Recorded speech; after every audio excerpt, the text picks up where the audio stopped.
Hello everyone, welcome to home science classes. Home science classes में आपका स्वागत है। कैसे हैं आप? आशा करती हूँ अच्छे होंगे, खुश होंगे, मस्त होंगे और पढ़ाई कर रहे होंगे। तो जैसा कि आपको पता ही है कि हमारी जो चर्चा चल रही है वो चल रही है फिजियोलॉजी पर। फिजियोलॉजी में जो हमने लास्ट क्लास में डिस्कस किया, यानी कि जो हमारी कल की क्लास हुई थी, हमने उसमें डिस्कस किया था नर्वस सिस्टम के बारे में। तंत्रिका तंत्र क्या है, इसके कितने भाग होते हैं, केंद्रीय तंत्रिका तंत्र क्या है। अब केंद्रीय तंत्रिका तंत्र में आपका मस्तिष्क आ रहा था, मस्तिष्क आवरण आ रहा था। साथ ही साथ आपने मस्तिष्क के भाग की चर्चा की थी, चाहे वो आपका थैलेमस हो, हाइपोथैलेमस हो, सेरिब्रम हो, सेरिबेलम हो, पॉन्स वेरोलाई हो, आपने सबको देखा था। फिर आपने देखा था मेरुरज्ज के बारे में समझा था, उसके कार्यों को समझा था। हमने फिर पेरिफेरल नर्वस सिस्टम के बारे में समझा था। इसमें क्या देखा था? इसमें हमने देखा था जो हमारी कपालिका तंत्रिकाएं थी और जो हमारी सुषुम्ना तंत्रिकाएं थी, ये दोनों मिलकर स्वतंत्र तंत्रिका तंत्र का निर्माण कर रही थी। और इसी स्वतंत्र तंत्रिका तंत्र में हमने अनुकंपी और प्रानुकंपी तंत्रिका तंत्र के बारे में समझा था, इसके कार्यों को देखा था। उम्मीद है कि आपको ये तंत्रिका तंत्र यानी कि जो हमारा नर्वस सिस्टम था वो समझ में आया होगा। मुझे पता नहीं क्यों ऐसा लग रहा है कि मुझे अब ये क्लासेस ऑफ कर देनी चाहिए। शायद आपको इनकी ज़रूरत नहीं है, इसीलिए तो आप क्लास लेते नहीं हैं। अगर आपको ज़रूरत होती, आपको इसकी आवश्यकता होती तो आप क्लास ज़रूर लेते। लेकिन मैं देख रही हूँ पिछले कई दिनों से आप लोग क्लास में कोई इंटरेस्ट नहीं दिखा रहे हैं।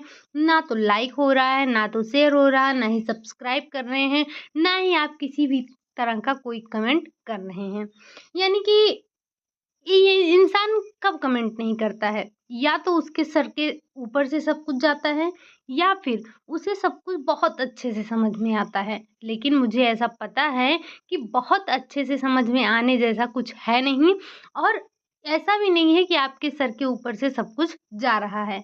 लेकिन फिर भी आप पता नहीं क्यों एक भी कमेंट नहीं करते हैं। आपसे जो क्लास में क्वेश्चन पूछे जाते हैं उसके भी आंसर नहीं देते हैं। कभी कभार कोई सोते जागते एक बार दे देता है, कहीं से भूला भटका आता है। लेकिन मुझे ऐसा आभास हो रहा है कि आपको इस क्लास की आवश्यकता नहीं है। देखते हैं, एक दो दिन और देख लेते हैं, अगर ज़रूरत होगी तो बताइएगा, अदरवाइज हम क्लास को ऑफ कर देंगे। कोई ज़रूरत नहीं है इतना मेहनत करने की। जब आपको क्लास की आवश्यकता ही नहीं है तो क्या मतलब है? चलिए ठीक है, जैसा रहेगा आप बताइएगा। आज हमें क्या देखना है? हमने अभी तक तंत्रिका तंत्र देखा, हमने उत्सर्जी तंत्र के बारे में इससे पहले बात किया था, हमने श्वसन तंत्र देखा था, हमने अपना जो हमारा पाचन तंत्र है उसको देखा था, परिसंचरण तंत्र देखा था, ब्लड के बारे में समझा, पेशियों के बारे में समझा, हमने साथ साथ कोशिका के बारे में समझा। अब हमें क्या देखना है? अब हमें देखना है कंकाल तंत्र के बारे में। तो ये कंकाल तंत्र है क्या, जरा एक बार हम इसको भी देखते हैं। कंकाल तंत्र क्या है? तो कंकाल तंत्र अस्थियों एवं उपास्थियों का बना होता है। ये जो हमारा कंकाल तंत्र होता है, ये किसका बना होता है? तो ये अस्थियों और उपास्थियों का बना होता है। यह शरीर को एक निश्चित आकार प्रदान करता है। ये एक प्रकार से आपके शरीर का ढांचा बनाने का कार्य करता है। और अगर अस्थियां ना हो तो किस तरह से दिखेगा हमारा शरीर? तो ये जो अस्थियां होती हैं, ये अस्थियां शरीर को एक निश्चित आकार प्रदान करने का कार्य करती हैं। अस्थियां पेशियों के नीचे स्थित होती हैं। ये जो हमारी अस्थियां हैं, आपने पेशियां पढ़ ली हैं, तो पेशियों के नीचे हमारी क्या पाई जाती हैं? अस्थियां पाई जाती हैं, और ये मांसपेशियों से ढकी होती हैं। हमारी जो मांसपेशियां हैं वो हमारी अस्थियों को ढक करके रखती हैं। अगर शरीर से चर्म और मांस को हटा दिया जाए, अगर हम अपने जो हमारा शरीर है, अपने शरीर से जो हमारे चर्म हैं, जो हमारे मांस हैं, इनको हम हटा दें तो आपको एक अस्थि पंजर दिखेगा, जिसे अस्थि कंकाल कहते हैं। क्या कहते हैं? तो इसे हम अस्थि कंकाल के नाम से जानते हैं और ये अस्थियां हमारे शरीर की आधारशिला होती हैं। अगर पूछा जाए कि आपके शरीर की आधारशिला क्या है, तो वो हमारी अस्थियां होती हैं। ये हमारे शरीर को ढांचा प्रदान करने का कार्य करती हैं। अगर ये हमारे शरीर में अस्थियां ना हो तो हमारा शरीर कैसा दिखेगा? बेडोल दिखेगा। यानी कि ये आपके शरीर को एक ढांचा प्रदान करने का कार्य करती हैं। ठीक? ये तो आपने देखा कि अस्थियां क्या हैं, अस्थियां किस तरह से हमारे लिए इम्पोर्टेंट हैं। अगर हम बात करें, जो हमारी अस्थियां हैं ये दो प्रकार की होती हैं। एक होती हैं अक्षीय कंकाल और दूसरा होता है आपका उपांगी कंकाल। अस्थि जो आपका अक्षीय कंकाल है, इसमें आपका आता है जैसे जो आपके खोपड़ी की अस्थि हो गई, कशेरुकदंड हो गया, उरोस्थ्य हो गई, पसलियाँ हो गई, ये सारी आपकी आती हैं अक्षीय कंकाल में। लेकिन जो आपका ये अनुबंधी होता है या फिर उपांगी कंकाल होता है, ये 2 जोड़ी होती हैं। 2 जोड़ी हाथ व पैर की अस्थियाँ और मेखलाओं की बनी होती हैं। इसके बारे में हम आगे भी डिस्कस करेंगे। अब हम बात कर लेते हैं, ये जो हमारी अस्थियां हैं, हमारी अस्थियां क्या कमजोर हैं? नहीं, हमारी अस्थियां क्या हैं? बहुत कठोर हैं। अब इनकी कठोरता का क्या कारण है? कोई भी चीज अगर कठोर है तो उसके कठोर होने का कारण क्या है? अगर हम बात करें अस्थियों की कठोरता, तो अस्थियों की कठोरता कैल्शियम फास्फेट व मैग्नीशियम कार्बोनेट की उपस्थिति के कारण होता है। अगर हम पूछें कि जो हमारी अस्थियां हैं इनमें मजबूती का कारण क्या है, अगर ये मजबूती का कारण आपसे पूछा जाए तो आप तुरंत बताएंगे कैल्शियम फास्फेट और मैग्नीशियम कार्बोनेट होता है।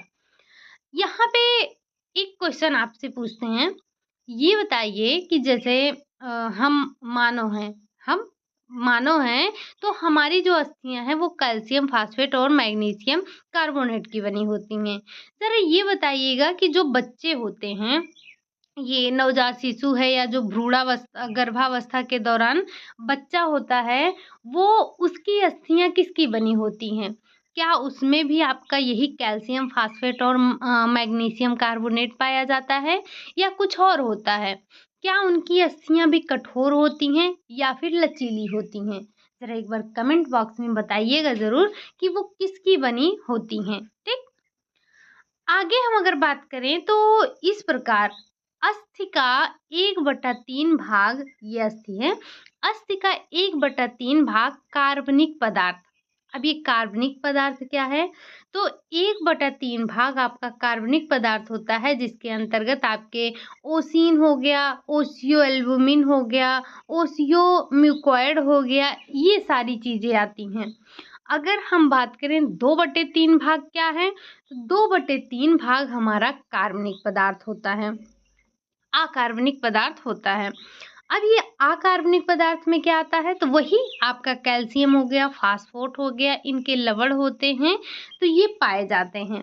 जैसे जैसे व्यक्ति की उम्र बढ़ती है, जैसे जैसे व्यक्ति की उम्र बढ़ती है, कार्बनिक पदार्थ की मात्रा अस्थि में कम हो जाती है। यानी कि जो हमारे अस्थि में ओशिन, ओशियो एल्बुमिन पाए जा रहे हैं, इनकी मात्रा कम होती जाती है और खनिज लवण की मात्रा बढ़ती जाती है। आपने देखा होगा, सुना भी होगा, हमने चाइल्ड डेवलपमेंट में डिस्कस भी किया था कि जो बच्चे होते हैं उनकी जो अस्थियां होती हैं वो किसकी बनी होती हैं? कार्टिलेज की बनी होती हैं। इनमें जो खनिज लवण होता है वो बाद में धीरे धीरे जमा होता है। जैसे अभी हमारे शरीर में क्या है, अभी हमारे शरीर में कैल्शियम फास्फेट, ये जो भी लवण हैं, ये हमारे अस्थियों में आकर जमा हो गए हैं। इसीलिए हमारी जो अस्थियां हैं ये मजबूत हो गई हैं, कड़ी हो गई हैं, और ये आप जहाँ से चाहें वहाँ से नहीं मोड़ सकते हैं। हमारी अस्थियां क्या हैं? हमारी अस्थियां अब कड़ी हो गई हैं, मजबूत हो गई हैं। लेकिन आप एक बच्चे को देखेंगे, ये बताइए, अगर जो बच्चा है, यानी कि जो अभी बच्चा गर्भ में है, अगर उसकी भी अस्थियां इसी तरह से मजबूत होंगी, कड़ी होंगी, तो बच्चे का जन्म कैसे होगा? बच्चे की जो अस्थियाँ होती हैं, वो किसकी बनी होती हैं? वो कार्टिलेज की बनी होती हैं। ये काफ़ी मुलायम, कोमल, लचकदार होती हैं, जिससे बच्चे के जन्म में कोई समस्या नहीं होती है। जब छोटा-सा बच्चा होता है, आप उसको जिस तरफ मोड़ना चाहें, वो मुड़ जाता है। क्यों? आप मुड़ पाएँगे? अभी एक छोटा-सा बच्चा है, आप उसका सर आसानी से लाकर उसके पैर में टच करा सकते हैं। लेकिन क्या आपका सर आपके पैर में टच होगा? नहीं होगा। होगा उसका जो प्रैक्टिस करता हो। जो प्रैक्टिस करता हो, योगा वगैरह करता हो, उसका टच होगा। लेकिन जो बच्चे होते हैं उनकी अस्थियों में कैल्शियम वगैरह का जो खनिज लवण है, इनका अभाव पाया जाता है। ये उनकी अस्थियाँ कड़ी नहीं होती हैं। लेकिन जैसे-जैसे उम्र बढ़ती जाती है, वैसे-वैसे खनिज लवण की मात्रा हमारे अस्थियों में अधिक होने लगती है, बढ़ने लगती है। यही कारण है कि वृद्धावस्था में हड्डी टूट जाने पर अस्थियों को जुड़ने में कठिनाई होती है और वे देर से जुड़ते हैं। अगर एक छोटा-सा बच्चा है, उसकी अस्थियाँ टूट गई हैं, तो बड़ी आसानी से जुड़ जाएँगी। लेकिन कोई वृद्ध व्यक्ति है, अगर वृद्धावस्था में उसकी अस्थियाँ टूटती हैं, तो बहुत मुश्किल होता है, बहुत टाइम लेता है उसकी अस्थियों को जुड़ने में। अस्थियाँ इतनी आसानी से तब नहीं जुड़ती हैं, ठीक? तो ये आपने क्या देखा? ये देखा आपने कि किस तरह से हमारे हड्डियों की मजबूती का कारण क्या है, कितना प्रतिशत भाग हमारी अस्थियों में पाया जाता है, यानी कार्बनिक कितना होता है, अकार्बनिक कितना होता है, ठीक? ये आपने थोड़ा-सा अस्थियों के बारे में समझा, अभी हमने अस्थियों के बारे में कुछ बहुत ज़्यादा नहीं पढ़ा है। अब अगर हम थोड़ी-सी बात करें, थोड़ा-सा आगे जाएँ, तो आपको पता है ये जो हमारी अस्थियाँ हैं, हालाँकि यहाँ हमने अस्थियों के प्रकार नहीं लिखे हैं, लेकिन आप समझिएगा कि ये अस्थियों के प्रकार हैं।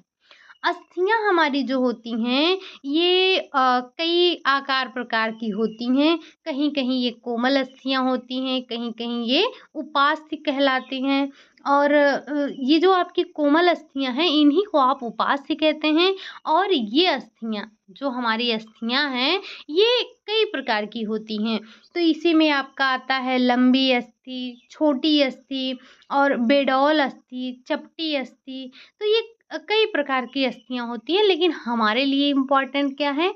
हमारे लिए इम्पोर्टेंट है कुछ ऐसी अस्थियाँ जो हमारे एग्ज़ाम में हमसे 1 बार नहीं, 2 बार नहीं, कई बार पूछे जाते हैं। सबसे पहले हम बात करेंगे अस्थि की। अस्थि की बात करने से पहले आप कुछ की पॉइंट समझिए जैसे जैसे ये लंबी अस्थि है तो आपके शरीर की यानी कि मनुष्य के शरीर की जो सबसे लंबी अस्थि है सबसे मजबूत अस्थि है वो क्या है वो है आपका फीमर। फीमर यानी कि जो थाई की अस्थि है यानी कि जो जांघ की अस्थि है वो सबसे मजबूत और सबसे लंबी होती है। उसके बाद एक पॉइंट और ध्यान रखते हैं कि अगर हम सबसे छोटी अस्थि की बात करें तो वो है आपके कान की अस्थि जिसे हम कहते हैं स्टपीज ठीक। आगे हम चर्चा करेंगे कि कौन-कौन सी अस्थियाँ कहाँ-कहाँ पाई जाती हैं आपको पता है। ये हमने बचपन से पढ़ रखा है कि मानव शरीर में हम मानव के शरीर में कितनी अस्थियाँ होती हैं तो 206 अस्थियाँ होती हैं। कितनी? 206 अस्थियाँ होती हैं, ये तो हमने आज तक पढ़ रखा है। लेकिन आज हम इन अस्थियों को गिनेंगे कि ये जो 206 अस्थियाँ हो रही हैं, ये कहाँ-कहाँ पाई जाती हैं और किन-किन अस्थियों को जोड़कर हम बताते हैं कि हमारे शरीर में 206 अस्थियाँ होती हैं, ठीक? सबसे पहले हम बात करेंगे लंबी अस्थि की। लंबी अस्थि जो कि हमारे शरीर में पाई जाती है सबसे लंबी अस्थि है हमारे थाई की जो अस्थि होती है। अगर हम बात करें इसमें सबसे लंबी अस्थि की तो अस्थि के बारे में समझने से पहले आप थोड़ा-सा अगर अस्थि का फिगर देखेंगे तो आपको ज़्यादा समझ में आएगा। ये है आपका अस्थि, ये है आपकी लंबी अस्थि। अब इसमें होता क्या है तो ये आप क्या देख रहे हैं ये है इसमें एपिफाइसिस जो कि आपके एक अस्थि में 2 एपिफाइसिस होता है। कितना होता है? 2 एपिफाइसिस होता है और एक आपका डाइफाइसिस होता है। आपके अस्थि में एक एपिफाइसिस होता है और 2 एपिफाइसिस होता है और एक आपका क्या होता है, एक आपका होता है डाइफाइसिस। अब ये होता कहाँ है, ये पाया कहाँ जाता है? तो आप ये देख सकते हैं, ये जो हमारे बोन्स के दोनों सिरे हैं, इन दोनों सिरों पर ही क्या पाया जाता है, एपिफाइसिस पाए जाते हैं। और ये जो बीच का भाग है, इस बीच के भाग को हम डाइफाइसिस कहते हैं। अब इसी के अंदर आपका सारा सब कुछ आ जाता है। इसी में आपका पीली अस्थिमज्जा पाई जाती है, इसी में आपका लाल अस्थिमज्जा पाई जाती है, इसी के अंदर आपका एंडोऑस्टियम पाया जाता है, इसी के अंदर ये जो आप पहली परत देख रहे हैं जो कि ग्रीन कलर की दिख रही है आपको, ये है पेरिओस्टियम। क्या है ये? ये है आपका पेरिओस्टियम। और ये जो आपको ब्लैक कलर दिख रहा है, ये ब्लैक कलर जो आपका आपको पहली वाली यानी कि जो ऑरेंज दिख रहा है, एक आपको ऑरेंज कलर दिख रहा होगा भरा-भरा, ये ऑरेंज कलर के ऊपर वाली जो ब्लैक पट्टी है, ये आपका है एंडोऑस्टियम। क्या है? एंडोऑस्टियम है। अगर हम बात करें ऑरेंज कलर के बाद वाली जो ब्लैक पट्टी है, या जो आपको ये जो आपको स्काई कलर की अस्थि मज्जा दिख रही है, जो पीली अस्थि मज्जा दिख रही है, हालाँकि नाम हमने पीला रखा है लेकिन कलर आपको भर दिया है दूसरा। तो नाम पर जाइएगा, कलर पर मत जाइएगा। ये थोड़ा-सा कह सकते हैं कि आपको अलग-अलग चीज़ें थोड़ी-सी दिखें, इसके लिए अलग-अलग कलर का प्रयोग किया गया है। तो ये जो आपको ग्रीन वाली स्काई वाली स्काई कलर की जो आपको दिख रही है मज्जा, इस मज्जा के पहले जो पट्टी है उसे हम मैट्रिक्स के नाम से जानते हैं। बाकी ये लाल कलर की आपको लाल अस्थि मज्जा दिख ही रही है। वैसे हमारी जो अस्थि है, कभी आपने अस्थि देखी है? देखी होगी। तो अस्थि देखने में बिल्कुल कैसे एकदम कठोर-कठोर सी दिखती है। हमें पता ही नहीं लगता है कि अंदर में कुछ ऐसा भी होगा। लेकिन आप देख रहे हैं किस तरह से हमारे अस्थियों के अंदर में क्या-क्या पाया जाता है। यानी कि देखने में कुछ और, अंदर से कुछ और। जैसे एक कहावत है ना कि दा हाथी के दाँत दिखाने के कुछ और, खाने के कुछ और, वही हाल इसका भी है। तो ये आपने इसके पार्ट देखे। अब ये पार्ट तो आपने देखा, ज़रा अब हम इसके आगे समझते हैं कि हमारे अस्थियों में होता क्या-क्या है। यानी कि जो ये आपका एपिफाइसिस है, जो आपका डाइफाइसिस है, मैट्रिक्स है, लाल अस्थि मज्जा है, पीली अस्थि मज्जा है। अब थोड़ा-थोड़ा इनके बारे में भी तो समझना पड़ेगा। थोड़ा-थोड़ा ही समझेंगे तभी तो समझ पाएँगे। तो चलिए अब हम देख लेते हैं कि सबसे पहले इसके बारे में थोड़ा समझते हैं जो अभी-अभी पार्ट हमने देखे हैं। ठीक? अभी हम ये सिर्फ़ और सिर्फ़ लंबी अस्थि के बारे में बात कर रहे हैं। ये जो हम देख रहे हैं, ये हमारी लंबी अस्थियाँ हैं। अभी हम थोड़ा-थोड़ा छोटी अस्थियों के बारे में भी सुन लेंगे। हालाँकि पहले हम लंबी अस्थि के बारे में समझते हैं। तो जो ये लंबी अस्थियाँ हैं, लंबी अस्थियों में एक डाइफाइसिस होता है या जिसे हम शैफ्ट कहते हैं। अभी-अभी आपने फिगर में देखा था ना, वो जो एपिफाइसिस के बीच का भाग होता है, वो क्या होता है? वही आपका डाइफाइसिस होता है। तो जो एक हमारी लंबी अस्थि है, उस लंबी अस्थि में एक डाइफाइसिस और 2 एपिफाइसिस या फिर जिसे हम कहते हैं एक्सट्रीमिटीज़ एक्सट्रीमिटीज़ कहते हैं, ये पाई जाती हैं। यानी कि आपके जो अस्थि हैं, उसमें एक आपका पाया जाता है डाई। अब यहाँ पर आपको परेशान नहीं होना है, कहीं आप ये ना समझें कि डाई का मतलब 2 हो गया तो 2 आपका डाइफाइसिस होगा, जी नहीं। डाइफाइसिस आपको एक है आपके शरीर में, आपकी अस्थि में, लंबी अस्थि में, और जो एपिफाइसिस है, वो आपका 2 होता है। अब ये डाइफाइसिस ठोस अस्थि की बनी होती हैं, जिसके मध्य भाग में मेडुलरी कैनाल होता है। अगर आप बात करें तो ये मेडुलरी कैनाल जो होता है, इसी में आपका पीत अस्थि मज्जा भी होता है। इस मेड्युलरी कैनाल में पीत अस्थि मज्जा भरा होता है।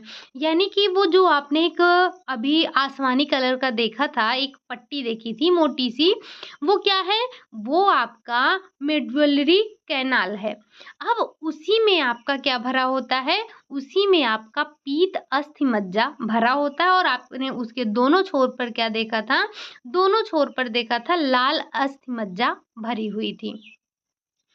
एपिफाइसिस ठोस अस्थि मज्जा तथा स्पंजी अस्थि दोनों से मिलकर बनी होती है। यानी कि जो आपका एपिफाइसिस है, जो उसके दो टुकड़े यानी कि जिसके दो थे, जो एपिफाइसिस हमारा दो था, वो ठोस अस्थि मज्जा और स्पंजी अस्थि से मिलकर बना होता है। सॉरी, ठोस अस्थि और स्पंजी अस्थि से मिलकर बने होते हैं। ठोस अस्थि बाहर का भाग तथा स्पंजी अस्थि अंदर के भाग होते हैं। यहाँ पर ध्यान रखिएगा, जो आपका ठोस भाग है, ठोस अस्थि जो होता है वो बाहर का भाग होता है और जो स्पंजी अस्थि होता है वो अंदर का भाग होता है। ठीक। डाईफाइसिस तथा एपिफाइसिस एपिफाइसियल कार्टिलेज द्वारा आपस में जुड़े होते हैं। तो यहाँ पर डाईफाइसिस और जो हमारा एपिफाइसिस है, इसको जोड़ने का कार्य कौन करता है? तो इसको जोड़ने के कार्य एपिफाइसियल कार्टिलेज करता है। अगला पॉइंट इसमें आपको क्या और समझना है कि अस्थि की लंबाई का विकास डाईफाइसिस सतह के कार्टिलेज के विकास और अस्थिकरण के ऊपर निर्भर करता है। यानी कि जो आपकी अस्थि की लंबाई का विकास है वो डाईफाइसिस सतह के कार्टिलेज के विकास और अस्थिकरण के ऊपर निर्भर करता है। कुछ अस्थियों का विकास तो कार्टिलेज से और कुछ का विकास मेम्ब्रेन के विकास से होता है। अगर हम बात करें जो हमारी अस्थियां हैं, इनका विकास कुछ का विकास तो कार्टिलेज से होता है, लेकिन कुछ का विकास मेम्ब्रेन के विकास से होता है। अस्थि में एपिफाइसिस, डाईफाइसिस और मेटाफाइसिस में विकास केंद्र उपस्थित होता है, जिनकी वृद्धि एवं विकास से अस्थियों की लंबाई बढ़ती है। एक निश्चित समय के बाद इन अस्थियों का अस्थिकरण हो जाता है। क्या आपकी जो अस्थियां हैं ये आजीवन बढ़ती रहती हैं? अगर आजीवन बढ़ती रहें तो व्यक्ति को अपना घर वर तुड़वाना पड़ेगा, छत वत तुड़वाना पड़ेगा। लेकिन ये जो इनकी अस्थियां होती हैं ये एक निश्चित अवधि तक बढ़ती हैं। अगर जैसे एक व्यक्ति की लंबाई होती है वो एक निश्चित अवधि तक बढ़ती है। क्यों? क्योंकि उसकी जो अस्थियां वगैरह हैं वो एक निश्चित अवधि तक बढ़ते हैं, आजीवन नहीं बढ़ते हैं। अगर कोई चीज आजीवन बढ़ता रहे तो वो कितना लंबा हो जाएगा? तो व्यक्ति जो एक महला दो महला बनवाता है उसको तो सब तोड़वाना फुड़वाना पड़ेगा। फलतः अस्थियों की वृद्धि क्या होती है? ये रुक जाती है। ये क्या होती हैं?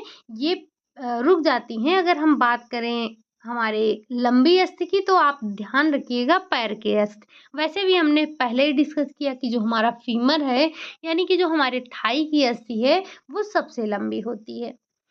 ये आपने थोड़ी सी समझी लंबी अस्थि के बारे में। अगर हम बात करें छोटी अस्थि की तो जो छोटी अस्थियां होती हैं, हालांकि हमने छोटी अस्थियों का जिक्र नहीं किया है, हम अभी काउंट करेंगे छोटी अस्थियां हैं कौन कौन सी। अगर हम थोड़ी सी बात करें कि जो हमारी छोटी अस्थि है तो इस अस्थियों से ठोस अस्थियों का बाह्य स्तर लंबी अस्थियों की अपेक्षा आपको कम देखने को मिलेगा और अंदर की ओर स्पंजी अस्थियां जो होती हैं वो ज्यादा होती हैं। इन अस्थियों में लाल अस्थि मज्जा जो होता है वो आपको ठीक ठाक मात्रा में मिलता है, प्रचुर मात्रा में मिलता है। इन अस्थियों में अधिक दबाव सहने की आपको क्षमता देखने को मिल जाएगी। जो आपकी लंबी अस्थियां हैं, अगर आप इन पर बहुत ज़्यादा प्रेशर देते हैं तो इनके टूटने का डर रहता है। जैसे आपके टखना हो गए, टखना की टॉर्सल अस्थियां, कलाई की कार्पल अस्थियां, ये सारे आपके छोटी अस्थियों के अंतर्गत आते हैं। अगर हम बात करें बेडौल यानी कि जो टेढ़ी मेढ़ी अस्थियां होती हैं, तो टेढ़ी मेढ़ी अस्थियां छोटी अस्थियों की तरह ही स्पंजी होती हैं और इनके ऊपर भी ठोस अस्थियों की एक परत होती है। अब इसमें आपके जैसे जो रीढ़ की हड्डी हो गई, जो कूल्हे की हड्डी हो गई, ये सारी आती हैं। चौड़ी अस्थियों में कौन आता है? तो चौड़ी अस्थियों में आपका वही ये जो शरीर की यानी कि ये अस्थियाँ शरीर के जो आपके नाजुक अंग हैं, उनको रक्षा प्रदान करने के लिए होती हैं और ये उन स्थानों पर पाई जाती हैं जहाँ पर मांसपेशियों को चौड़े आधार की आवश्यकता होती है। जैसे जैसे आपकी खोपड़ी हो गई, आपके पसली हो गई, इन सभी के लिए ये सभी आपके चौड़ी अस्थियों में आते हैं। वहीं अगर हम बात करें सेसमियार्ड की, तो ये क्या होती है, ये बाहरी परत इसकी ठोस होती है और लंबी अस्थि की अपेक्षा ये थोड़ी-सी पतली भी होती हैं। अगर हम इसमें थोड़ा-सा उदाहरण इसका याद रखें तो जो आपके कशेरुकी दंड है, कशेरुकी दंड की अस्थियाँ इसी के अंतर्गत आती हैं। हालाँकि ये तो हमने बस समझ लिया है, बाकी हमारे लिए जो इम्पोर्टेंट है वो हम आगे डिस्कस करेंगे कि अस्थियों के नाम हमारे लिए इम्पोर्टेंट हैं। तो आपको इत्मीनान से पढ़ना है, तसल्ली से पढ़ना है, बहुत थोड़ा-थोड़ा पढ़ना है। लेकिन ध्यान रखिएगा ये 206 हड्डियों के नाम आपकी ज़ुबान पर होना चाहिए, ठीक? तो ये 206 हड्डियाँ कौन-कौन सी हैं, हम उनके बारे में डिस्कस करेंगे। उनके नाम आपको पता होने चाहिए, बाकी और कुछ आपको याद हो या ना हो, ठीक? अब अगर हम बात करें, ये तो आपने देखा था लंबी अस्थि में क्या-क्या पाया जाता है, किससे जुड़ा होता है, बस यही इतना हमने समझा। अगर हम बात करें अब थोड़ी-सी कि ये जो किसी व्यक्ति की जो एक सामान्य अस्थि हैं, उसकी प्रमुख 4 संरचनाएँ होती हैं। अब चाहे वो आपकी छोटी अस्थि हो, बड़ी, चौड़ी, पतली, मोटी जैसी भी हो, हम एक सामान्य अस्थि की बात कर रहे हैं। अगर एक सामान्य अस्थि की बात की जाए तो हमारे सामान्य अस्थि में 4 प्रमुख संरचनाएँ पाई जाती हैं। अब वो 4 प्रमुख संरचनाएँ कौन-सी हैं? अगर हम एक बार उनके बारे में चर्चा कर लें तो ज़्यादा अच्छा होगा। तो हम सबसे पहले उन्हीं चारों के बारे में समझ लेते हैं कि वो कौन-सी अस्थियाँ हैं, जो 4 संरचनाएँ कौन-सी प्रमुख हैं, जो कि मतलब हर अस्थि में पाई जाती हैं। सबसे पहले हम बात करेंगे पेरियोस्टम की। पेरिओस्टम, ओस्टियम ये कौन-सी अस्थि है?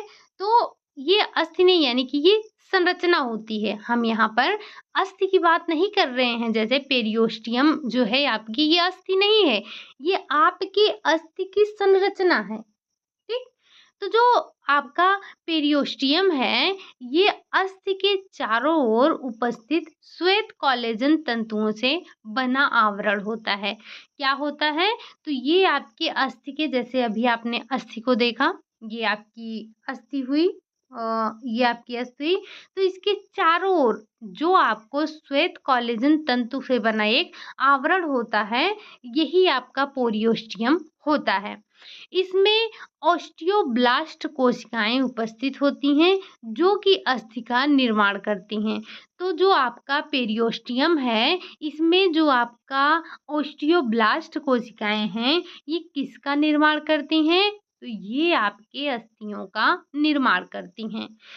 इसमें कोलेजन तंतु समूह के रूप में एकत्रित रहते हैं, जिसे सार्पे तंतु के नाम से जाना जाता है। क्या बोला जाता है इसे? इसे सार्पे तंतु के नाम से जाना जाता है। ये आपने क्या देखा था? ये आपने देखा सबसे पहले आपने समझा पेरियोस्टियम के बारे में। अब जो दूसरी संरचना है, हमने कहा ना कि 4 प्रमुख संरचना है, तो जो दूसरी संरचना है, वो आपका होता है मैट्रिक्स। अब ये मैट्रिक्स क्या है? तो ये भी आपकी अस्थि नहीं है, ये आपके अस्थि की ही संरचना है। मैट्रिक्स क्या करता है? तो अस्थि की मैट्रिक्स में धमनी, शिरा, तंत्रिका, लसिका वाहिनियाँ पाई जाती हैं। यानी कि जो हमारे अस्थि की मैट्रिक्स है, ये मैट्रिक्स में क्या-क्या पाई जाती है?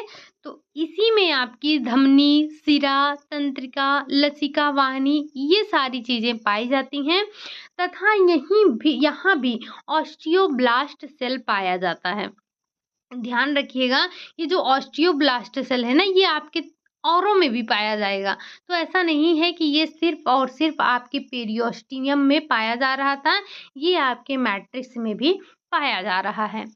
यह सभी आपस में मिलकर हैवर्सियन तंत्र का निर्माण करते हैं। किसका? हैवर्सियन तंत्र का निर्माण करते हैं। ये पॉइंट थोड़ा-सा आप ध्यान रखिएगा, ठीक? अगला जो आपका अगली संरचना है हमारी तीसरे नंबर की, वो है एंडोऑस्टियम। अब एंडोऑस्टियम क्या है? आपने पेरिऑस्टियम देखा, आपने मैट्रिक्स देखा, अब आप देखेंगे एंडोऑस्टियम देखेंगे। एंडोऑस्टियम क्या है?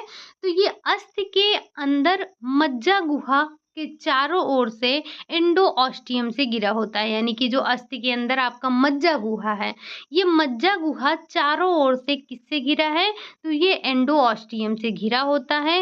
इसका निर्माण भी कोलेजन तंतुओं के द्वारा होता है और यहाँ भी आपको ऑस्टियोब्लास्ट सेल पाया जाता है। ठीक? तो ये भी आपका किससे बना होता है? कोलेजन तंतु से बना होता है। यहाँ भी आपका ऑस्टियोब्लास्ट सेल पाया जाता है। ध्यान रखिएगा, हम यहाँ पर किसी एक अस्थि की बात नहीं कर रहे हैं, हम यहाँ बात कर रहे हैं अस्थि की संरचना की। अब चाहे वो आपकी लंबी अस्थि हो, चाहे आपकी चौड़ी अस्थि हो, चाहे आपकी छोटी अस्थि हो, चाहे आपकी बेडौल अस्थि हो, ये अस्थि की संरचना है। ठीक? अगला है आपका चौथा है अस्थि मज्जा।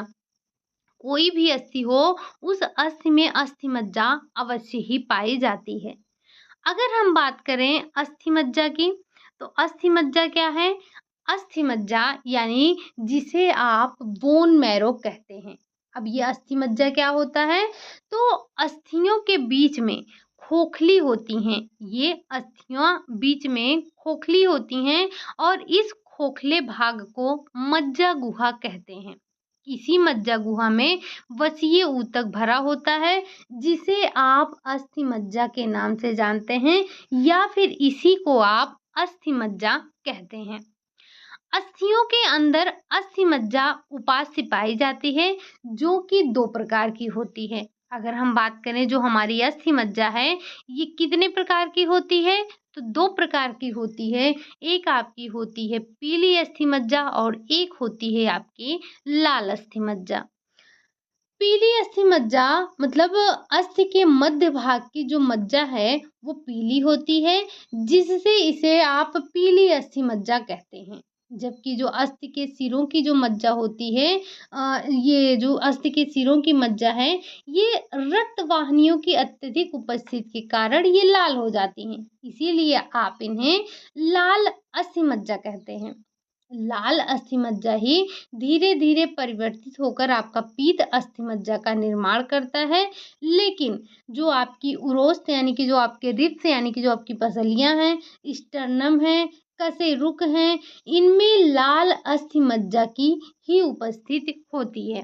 अब ये जो पीली अस्थि मज्जा है, ये अस्थि के केंद्रीय भाग हैं। ये देखा आपने, लाल अस्थि मज्जा से ही अस्थि के किनारों वाले भागों में ये आरबीसी, डब्ल्यूबीसी, प्लेटलेट्स इन सभी का उत्पादन कर रहे थे।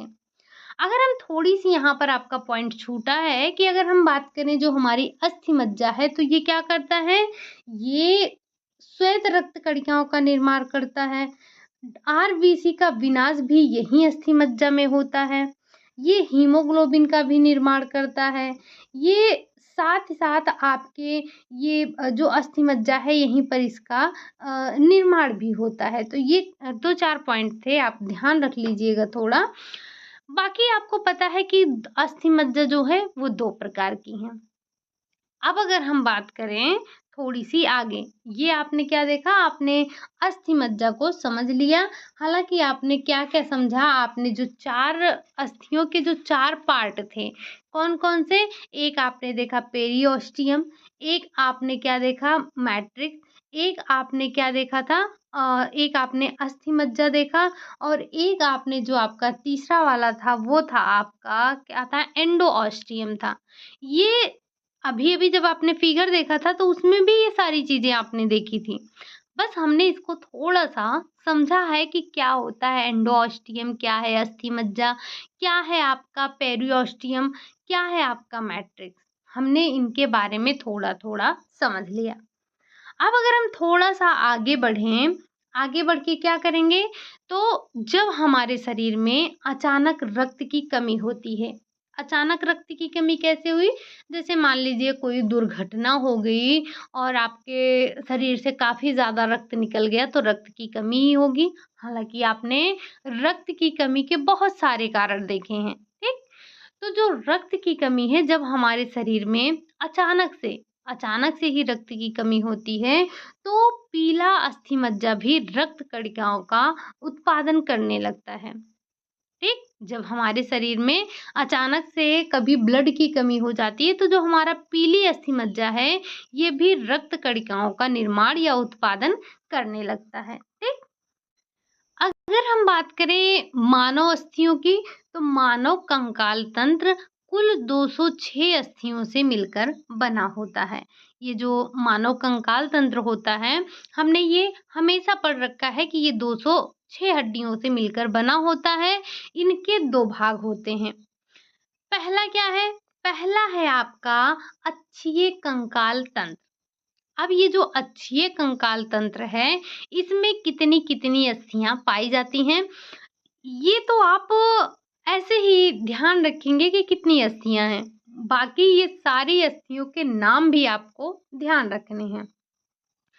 अगर हम बात करें जो हमारे अक्षीय कंकाल आते हैं, यानी कि जो हमारे अक्षीय कंकाल तंत्र हैं, इसमें कौन-कौन सी अस्थियाँ आती हैं? तो इसमें आपकी आती है सिर की अस्थि। अगर हम बात करें सिर की अस्थि में, तो सिर की अस्थि में कितनी अस्थियाँ होती हैं? तो सिर में हमारे 29 अस्थियाँ पाई जाती हैं। अगर हम बात करें स्टर्नम उरोस्थी, यानी कि जो हमारी स्टर्नम है, स्टर्नम उरोस्थी है, वो कितनी पाई जाती है? 1 पाई जाती है। अगर हम बात करें पसलियों की, तो पसलियाँ हमारे शरीर में 24 पाई जाती हैं। अगर हम जोड़े में बात करें, ये जो हमारी पसलियाँ हैं, ये जोड़ों में पाई जाती हैं। तो अगर हम इनकी बात करें, ये पसलियाँ कितनी हैं? 24 हैं, या आप बोले तो ये कितनी हैं? ये आपकी 12 जोड़ी होती हैं। अगला है आपका रीढ़ की हड्डी में कशेरुक। रीढ़ की हड्डी में कशेरुक ये कितनी है? तो ये 26 हैं। कल हम एक-एक गिनेंगे, नाम गिनेंगे कि कौन-सी हड्डी क्या नाम है। जैसे जो हमारे सिर की अस्थियाँ हैं 29, वो कौन-कौन सी हैं, हम उनको समझेंगे। स्टर्नम क्या है इसको समझेंगे। पसलियाँ कितनी हैं, कैसी हैं, इनको समझेंगे। रीढ़ की हड्डियों के बारे में भी समझेंगे विद फिगर, ठीक? अगला आ जाता है आपका उपांगी कंकाल तंत्र। उपांगी कंकाल तंत्र में क्या-क्या आता है? उपांगी कंकाल तंत्र में आप देखेंगे तो अग्रपाद एवं कंधे अंश मेखला पाई जाती हैं, जिसमें 64 अस्थियां पाई जाती हैं। अग्रपाद और कंधे की, ठीक? इसमें कितनी पाई जाती हैं? इसमें आपकी 64 अस्थियां पाई जाती हैं।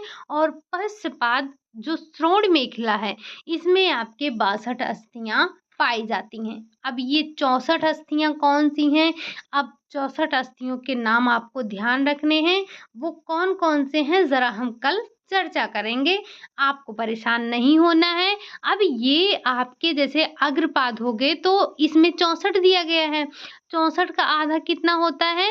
तो 32 होता है। यानी कि 32 अस्थियों के नाम आपको ध्यान रखे हैं। बाकी तो जैसे आपके 32 दाहिने हाथ में हैं, तो 32 ही आपके बाएँ हाथ में होंगे। आपके 31 जो है दाहिने पैर में हैं, तो 31 आपके बाएँ पैर में होंगे। तो इस तरह से दोनों मिलाकर 64 नाम यहाँ पर बताया गया है। यानी कि आपके दोनों हाथों, दोनों कंधों की अस्थियों को जोड़कर 64 बताया गया है। अब ऐसा थोड़ी ना है कि आपके लेफ्ट हैंड की अस्थि अलग होगी, राइट हैंड की अस्थि अलग होगी। दोनों अस्थियाँ तो एक ही रहेंगी ना। अगर हम एक पढ़ेंगे तो दूसरा हमें याद हो जाएगा। तो इस तरह से हम कल अपने 206 अस्थियों के बारे में चर्चा करेंगे। कल हमारी 206 अस्थियाँ गिनी जाएँगी कि हमारे शरीर की कौन-कौन सी 206 अस्थियाँ पाई जाती हैं, ठीक? आज के लिए हम बस यही इतना रखेंगे। आज हमने सिर्फ समझा है कि कितनी-कितनी अस्थियाँ किसमें होती हैं। कल हम इसके नाम पर चर्चा करेंगे, यानी कि आपका कल हम सारी अस्थियों को गिनने वाले हैं कि कौन-कौन सी अस्थियाँ हैं हमारी, ठीक? तो आज के लिए बस यही इतना रखेंगे। क्लास आपको कैसी लगी? अगर अच्छी लगी हो तो लाइक करिएगा, चैनल को सब्सक्राइब कीजिएगा, कमेंट ज़रूर कीजिएगा जो भी आपसे क्वेश्चन पूछा जाता है। मिलते हैं फिर नेक्स्ट क्लास में, तब तक के लिए बाय बाय, टेक केयर।